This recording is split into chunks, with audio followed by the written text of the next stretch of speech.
Assalamualaikum warahmatullahi wabarakatuh. Pada kesempatan kali ini, saya akan menyampaikan tentang penelitian kuantitatif dan kualitatif. Perkenalkan, nama saya Saad Hasan Sadili, NIM 1910110045. Penelitian kuantitatif. Waktu penelitian ini digunakan pada saat akan melakukan eksperimen subjek yang terkait masalah penelitian berjumlah besar, menguji kebenaran suatu teori, memodifikasi perilaku subjek, dan tidak ingin berinteraksi dengan subjek penelitian secara intens. Penelitian ini sendiri yaitu menjadi penelitian tradisional yang populer sejak abad 19 hingga abad 20. Objek penelitian kuantitatif merupakan fenomena dan hubungan-hubungan umum antara fenomena-fenomena. Sumber pengetahuan yang paling utama adalah fakta yang sudah pernah terjadi dan lebih khusus lagi hal-hal yang dapat ditangkap oleh panca indera. Klaim pengetahuan positivisme berbasis instrumen dan interpretasi statistik. Penelitian kuantitatif merupakan salah satu jenis penelitian yang spesifikasinya adalah sistematis, terencana, dan terstruktur dengan jelas sejak awal hingga pembuatan desain penelitiannya.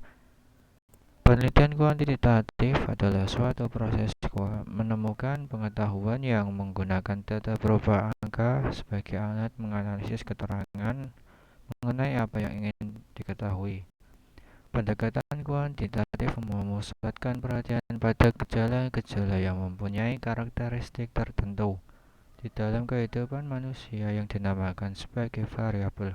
Pendekatan kuantitatif mementingkan adanya variabel-variabel sebagai objek penelitian dan variabel-variabel tersebut harus didefinisikan dalam bentuk operasionalisasi variabel masing-masing. Menurut Sugiono, metode penelitian kuantitatif dapat diartikan sebagai metode penelitian yang berlandaskan pada filsafat positivisme, digunakan untuk meneliti pada populasi atau sampel tertentu.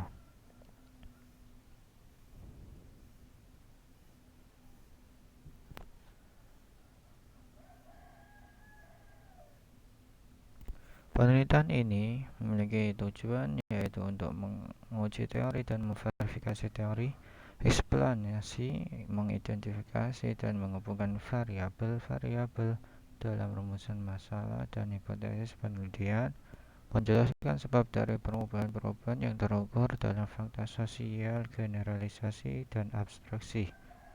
Penelitian ini memiliki beberapa paradigma yaitu determinate, hipotesis, empiris, rasional, koheren, dan verifikatif. Logika dalam penelitian ini dimulai dari kumpulan teori, kemudian konsep, lalu merumuskan hipotesis, dan menentukan sampel uji dan generalisasi. Dalam penelitian ini memiliki beberapa karakteristik yaitu menggunakan data berupa angka yang merupakan hasil dari perhitungan dan pengukuran. Hipotesis mempunyai posisi yang sangat penting. Pengolahan data yang menggunakan analisis statistik, mengandalkan instrumen penelitian, berorientasi pada produk atau hasil. Proses penelitian mengikuti prosedur yang telah direncanakan, menghindari hal-hal yang bersifat subjektif. Peneliti menempatkan diri secara terpisah dengan objek penelitian, dalam arti dirinya tidak terlibat secara emosional dengan subjek penelitian.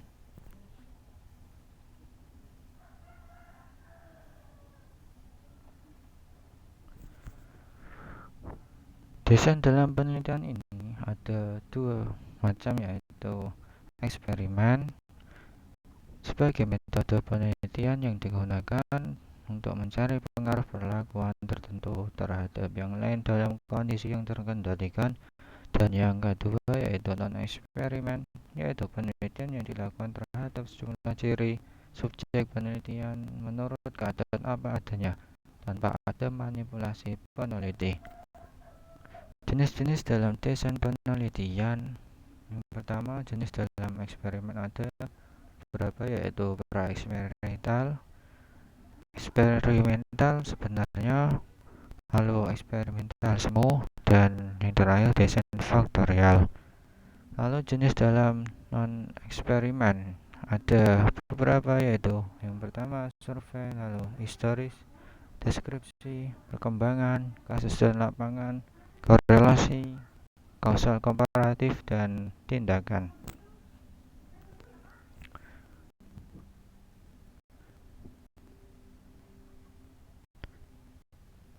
Desain dalam pra-eksperimental ini menggunakan desain penelitian eksperimental pada umumnya, namun tidak menggunakan kelompok kontrol. Desain ini terdiri dari 3 bentuk desain, yaitu yang pertama studi satu tembakan. Dalam desain ini dilakukan eksperimen hanya dengan proses saja tanpa dilakukan pretest. Yang kedua, desain satu grup pretest post-test. Dan desain ini dilakukan eksperimen dengan satu kali pretest dan kemudian dilakukan satu kali post-test. Lalu desain yang ketiga yaitu desain kelompok tunggal dan rangkaian waktu. Dalam desain ini dilakukan eksperimen dengan lebih dari satu pretest dan post-test dengan menggunakan satu kelompok yang sama sebagai eksperimen.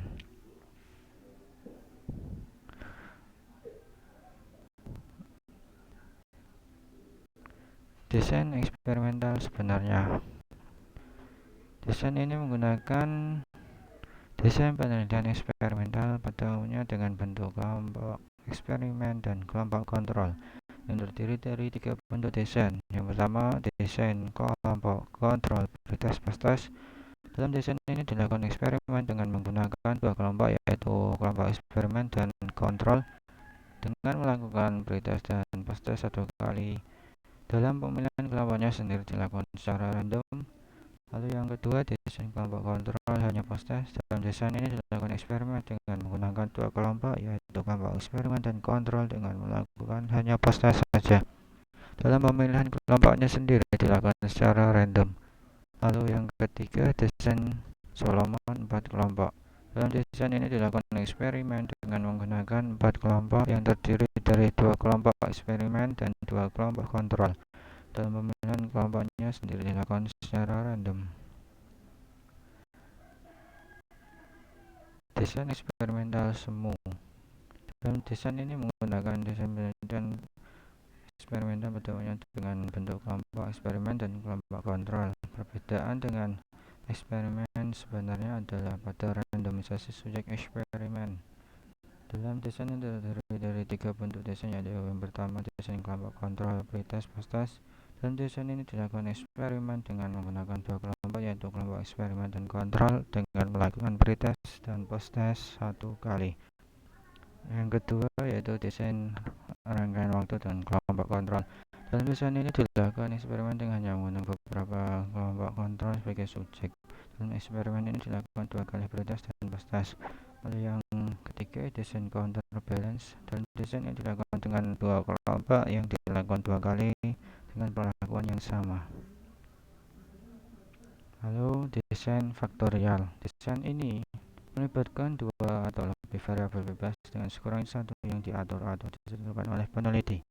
Desain ini merupakan elaborasi dari desain eksperimen sebenarnya. Istilah faktorial mengacu pada fakta bahwa desain tersebut melibatkan beberapa faktor. Setiap faktor memiliki 2 atau lebih tingkatan, seperti faktor metode pengajaran memiliki 2 tingkatan karena memiliki 2 jenis pengajaran. Lalu penelitian non eksperimen. Yang pertama yaitu survei atau deskripsi.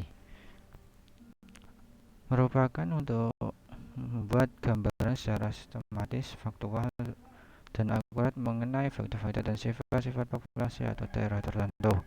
Lalu historis, yaitu untuk membuat rekonstruksi masa lampau secara sistematis dan objektif dengan cara mengumpulkan, mengevaluasi, memverifikasi serta mensintesiskan bukti-bukti untuk menegakkan fakta dan memperoleh kesimpulan yang kuat. Lalu perkembangan, yaitu untuk meneliti pola dan urutan pertumbuhan atau perubahan sebagai fungsi waktu. Lalu kasus dan lapangan, yaitu untuk mempelajari secara intensif mengenai latar belakang, keadaan sekarang, dan interaksi lingkungan suatu unit sosial, individu, kelompok, institusi, atau masyarakat.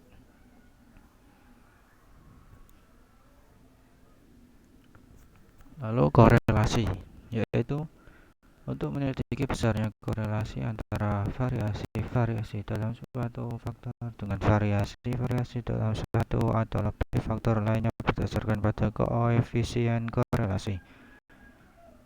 Kausal komparatif, yaitu untuk menyelidiki kemungkinan hubungan sebab akibat melalui pengamatan terhadap akibat yang telah ada dan meneliti kembali faktor-faktor penyebab dari sumber yang dapat dipercaya. Hal ini sangat kontras dengan metode eksperimental yang mengumpulkan data melalui pengontrolan kondisi-kondisi pada waktu itu. Tindakan, yaitu untuk mengembangkan keterampilan-keterampilan atau pendekatan-pendekatan baru dan untuk memecahkan masalah-masalah dengan penerapan langsung di kelas atau dunia kerja. Selanjutnya yaitu mengenai penelitian kualitatif.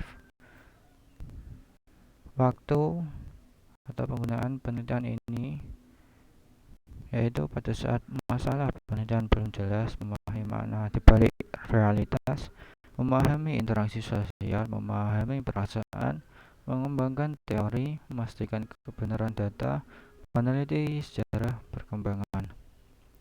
Posisi penelitian ini sendiri yaitu muncul setelah kuantitatif, muncul setelah maraknya kajian tentang antropologi budaya bertitik tolak dari paradigma fenomenologis yang objektivitasnya dibangun atas rumusan tentang situasi tertentu sebagaimana yang dihayati individu atau kelompok sosial tertentu, lalu relevan dengan tujuan dari penelitian itu. Pendekatan kualitatif diarahkan pada latar dan individu tersebut secara holistik, sehingga tidak mengisolasikan individu atau organisasi ke dalam variabel atau hipotesis, namun memandangnya sebagai bagian dari suatu keutuhan bersifat artistik karena proses penelitian lebih bersifat seni.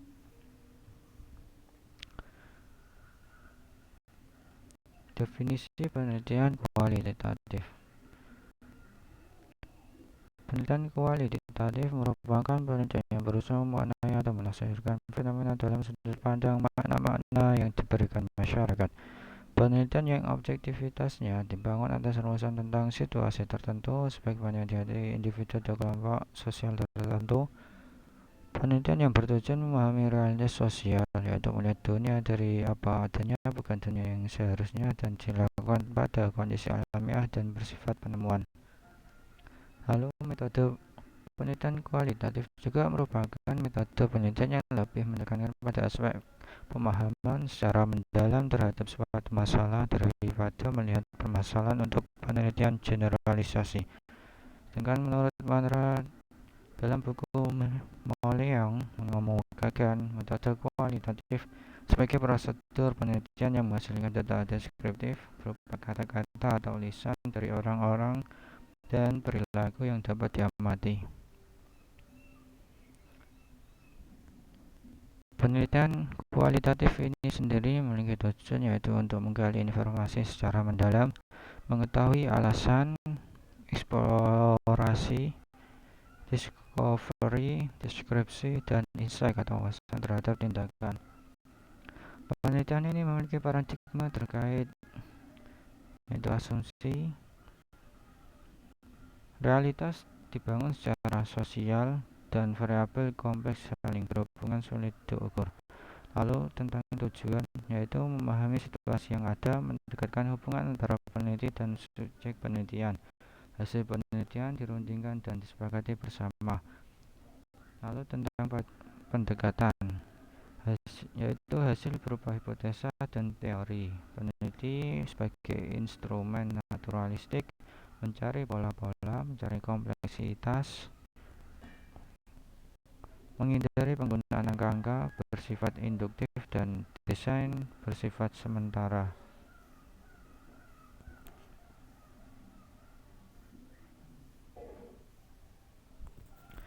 Dalam penelitian ini memiliki beberapa karakteristik, yaitu setting alami, instrumen manusia, analisis data secara induktif, menghendaki arah penyusunan teori substantif yang berasal dari data, laporan bersifat deskriptif, lebih mementingkan proses daripada hasil, pembatasan penelitian yang disebut fokus penelitian, desain penelitian bersifat sementara, dan interpretasi bersifat ideografik.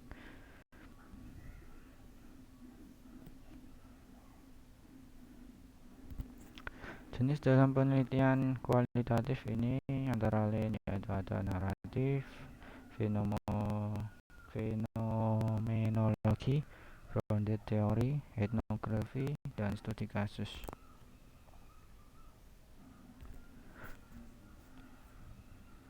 Naratif merupakan studi yang berfokus pada narasi, cerita, atau deskripsi tentang serangkaian peristiwa terkait dengan pengalaman manusia. Studi ini mencakup biografi, autobiografi, sejarah kehidupan, dan sejarah tutur. Lalu fenomenologi, yaitu studi yang berusaha mencari esensi makna dari suatu fenomena yang dialami oleh beberapa individu. Dalam studi ini, peneliti mengesampingkan pengalaman pribadi terlebih dahulu untuk fokus pada pengalaman subjek penelitian.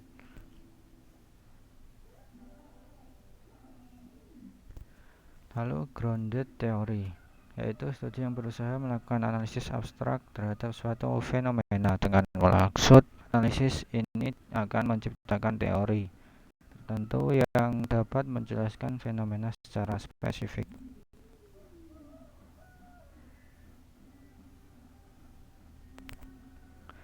Etnografi, studi ini berusaha meneliti suatu kelompok kebudayaan tertentu dengan bentuk pengamatan dan kehadiran peneliti di lapangan dalam waktu yang sama.